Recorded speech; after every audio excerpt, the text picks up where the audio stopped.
痩せスープの素をご紹介します。皆さんこんにちは。このチャンネルでは即席味噌汁の素である味噌玉を何度かご紹介してきました。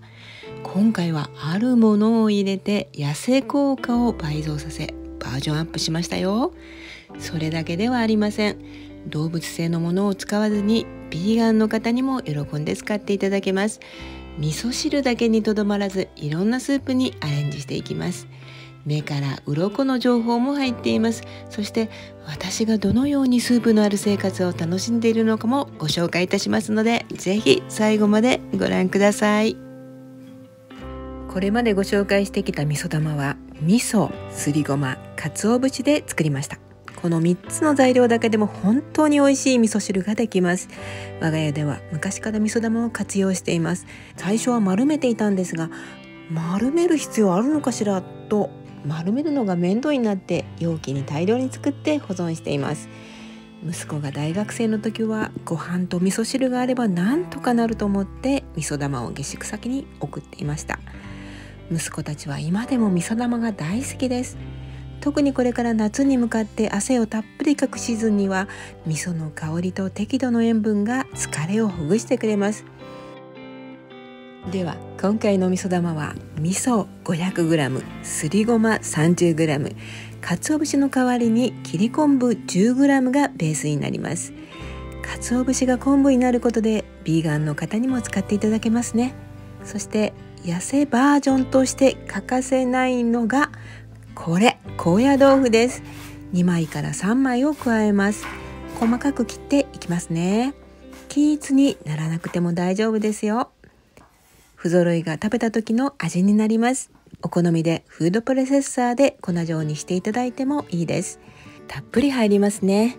高野豆腐の健康効果がすごいですよ。後ほどお伝えしますね。次に生姜 20g をみじん切りにして加えます。豆板醤小さじ1程度入れました。生姜と唐辛子で脂肪を燃焼させダイエット効果を高めていきましょう。これらを混ぜれば痩せスープの素の出来上がりです。味噌と高野豆腐の原料である大豆にはタンパク質、脂質、ビタミン、ミネラルなどが豊富に含まれています。この動画でもお伝えしたようにストレスをためないために幸せホルモンのセロトニンを作るにはトリプトファンが欠かせません。大豆製品にはそのトリプトファンが豊富なんです。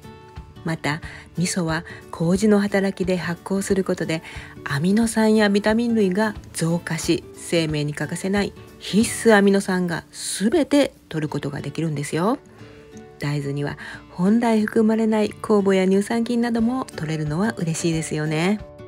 大豆製品で忘れてはいけないのが高野豆腐です。その約半分はタンパク質で、製造過程で大豆よりぐーんとレジスタントプロテインが増加しています。レジスタントプロテインと初めて聞いた方もおられるかもしれません。レジスタントタンパクとも呼ばれています。タンパク質なのに食物繊維と同じような働きがあります。糖の吸収を穏やかにし、血糖値の急激な上昇を防ぎ、そして腸内細菌の餌になることで腸内環境を改善し、便秘解消も期待できます。優れものですよね。レジスタントプロテインは食べた糖質や脂質を小腸でキャッチし、包み込むようにして体外へと運び出す働きがあるので、中性脂肪の多い方にもぜひ食べていただきたい食品です。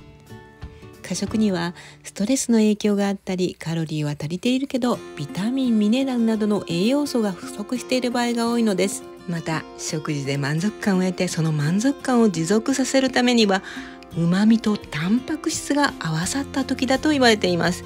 味噌と高野豆腐を混ぜ合わせたこのスープの素は過食を防ぎ、痩せるために最強と言えるでしょう。使い方は簡単です。お湯を沸かすだけです。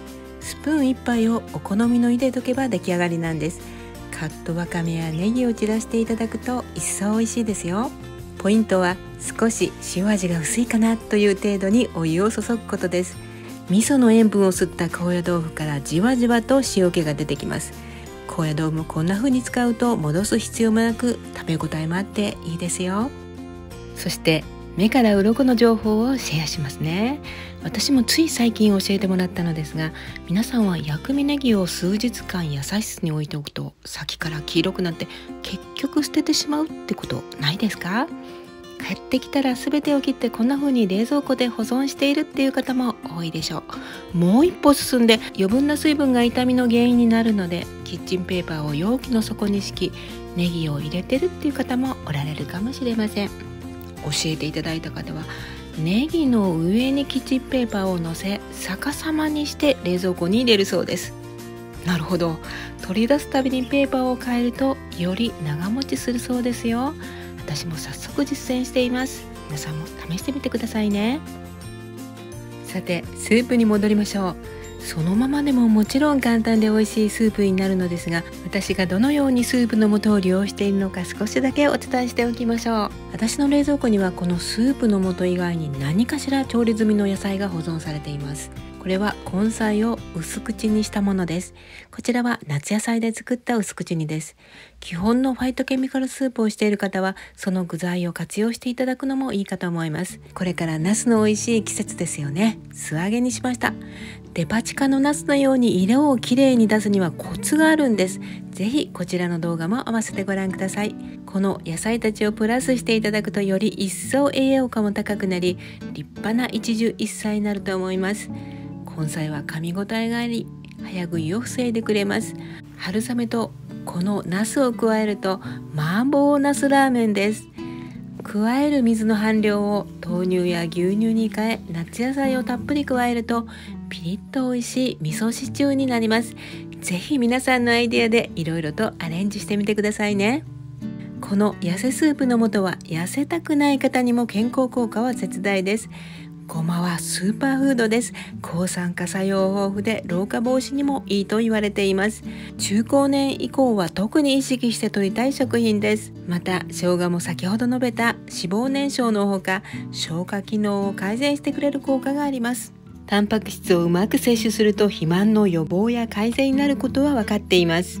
タンパク質は脂質や糖質より食後に体温を上昇させやすいので、結果消費エネルギーが増えるんです。このスーパーフードが詰め込まれたスープの素で皆さんも適正体重を維持して楽しく健康に暮らしていただければと思います。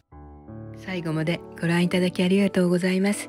今日ご紹介した動画は概要欄にリンクがありますので、ぜひそちらもご覧ください。